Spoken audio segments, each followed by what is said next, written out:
J'applaudis tous les grands leaders de l'Union qui étaient présents. J'applaudis la présence des combattants et combattantes pour retourner à l'esprit de la guerre démocratique. Pour libérer le Congo et libérer l'Afrique. Nous ne pouvons pas libérer le Congo si l'UDPS est divisé. Nous ne pouvons pas réussir le mandat second du chef de l'État et lui amplifier d'autres mandats si l'UDPS est malade. Il faut d'abord soigner l'UDPS et stopper 10 minutes et reprendre la marche. Et ça serait maintenant une marche de victoire en victoire parce que nous avons compris tous le même langage. Il faut qu'on s'unisse, qu'on se réconcilie, qu'on appuie le chef de l'État qui est pratiquement seul. Pendant 5 ans, le parti n'a fait aucun projet pour l'accompagner. Le plan Félix a fait des réalisations seul, sans l'accompagnement de son parti.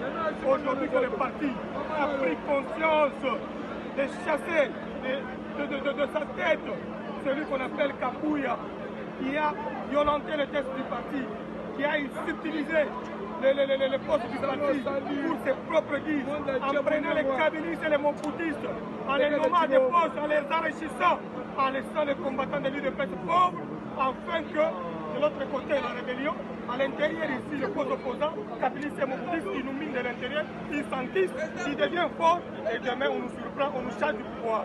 Et heureusement que nous sommes des avant-gardistes, nous sommes des clairvoyants. On a vu le mal à venir. On a commencé à alerter.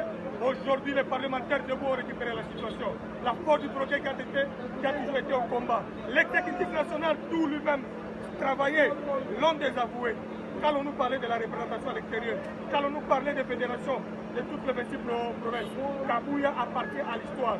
Je rappelle à tous ceux qui continuent à l'encourager ou à le suivre, de revenir au bon sens, que dans l'unité, dans la réconciliation, nous allons conserver ces pouvoirs jusqu'à la venue du Christ. Mais dans la division et dans l'incompétence, on ne fera rien. Un incompétent reste un incompétent. Même si on lui mettait des cerveaux secondaires autour de sa tête, il ne fera rien.